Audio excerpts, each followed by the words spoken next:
On dit que j'ai les partisans les plus loyaux, que je pourrais me tenir au milieu de la 5e avenue et tirer sur quelqu'un sans perdre aucun électeur. C'est incroyable.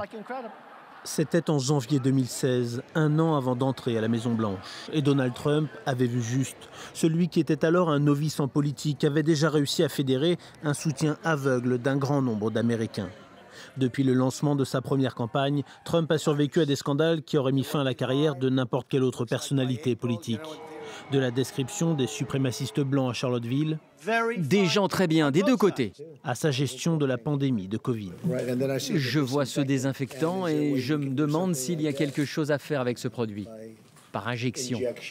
Même la divulgation d'un enregistrement vidéo dans lequel le milliardaire se vante en termes très crus de pouvoir agresser sexuellement les femmes ne l'empêche pas d'être élu président des États-Unis quelques jours plus tard. Et quand tu es une star, elle te laisse faire. Tu peux tout leur faire. Une fois installé à la Maison-Blanche, le nouveau président est accusé de collusion avec des Russes sans que des preuves suffisantes ne permettent de confirmer ses soupçons. Donald Trump dit publiquement croire sur parole Vladimir Poutine plutôt que ses propres services de renseignement.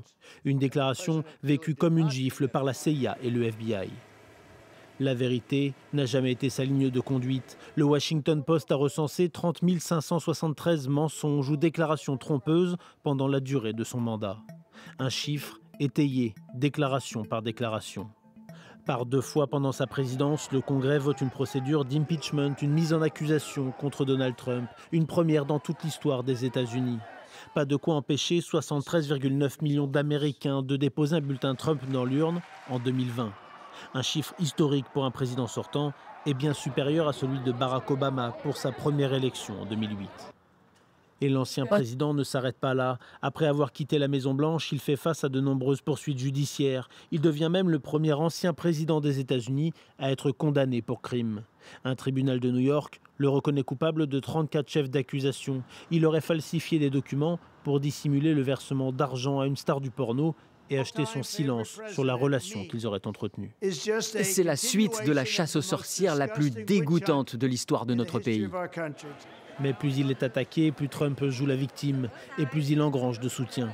La tentative d'assassinat qui le vise en juillet et à laquelle il échappe de justesse radicalise encore plus ses supporters qui voient l'intervention d'une puissance supérieure. Nous ne croyons pas que Trump soit le Christ ou qu'il soit Dieu, mais nous croyons que Dieu l'utilise pour faire de bonnes choses. Je pense qu'il a été épargné pour devenir notre président. Sur le front juridique, après sa première condamnation, le ciel semble s'éclaircir au moins temporairement pour le républicain. La juge de Floride qu'il avait lui-même nommée a annulé la procédure sur les documents classifiés qu'il avait illégalement conservés à son domicile. Selon elle, la nomination du procureur spécial chargé de l'enquête était illégale. Un appel est en cours, mais cette décision a écarté toute possibilité de procès avant l'élection. Quant à la Cour suprême, dominée par les conservateurs grâce aux nominations de Trump, elle a reconnu une présomption d'immunité pour ses actes officiels en tant que président. De quoi éloigner en partie la menace d'une condamnation pour l'attaque du Capitole. Rien ne semble décidément atteindre le milliardaire.